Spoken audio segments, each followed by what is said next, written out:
Hello，大家好，我是巨大车业的小蔡哦。那今天跟各位再次分享启动马达损坏可能产生的原因跟为什么会损坏。那眼前这一颗就是启动马达哦。那主要是我们要发动我们的车子之后，启动马达才会有作用。那启动马达在作用的时候，当你在发动的那瞬间，这一个齿轮呢，它会弹射出来，会弹到这个位置，去跟引擎上面的飞轮呢去做结合，然后让引擎产生被动的转动，然后产生点火爆发了之后，它就会变成自动的转动。那这一个齿轮呢它又会再就会再收回去，完成一个发动的动作。那一般来讲的话，你有时候在发动的时候，你会听到“啪”一声。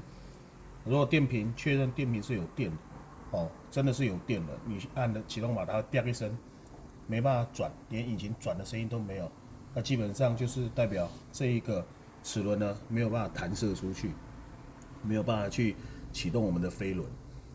那有可能你按第一下没有，按第二下又有了。这个时候它第二下的时候，有可能它轴心呢，它又恢复正常，所以它又有弹射的作用。那我们来现在做一个实际测试，我们来通电哈。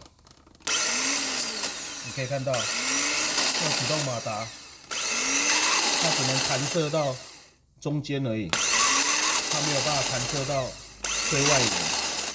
这个就是这启动马达有问题，也可以听到它的声音不是很正常。咕咕咕咕。这一边这个马达呢，这个齿轮要弹射出来，这有一根轴心了。那这后面通常是一个铜套，这边也是。那所以它弹射出来的时候，它会造成前后铜套的磨损。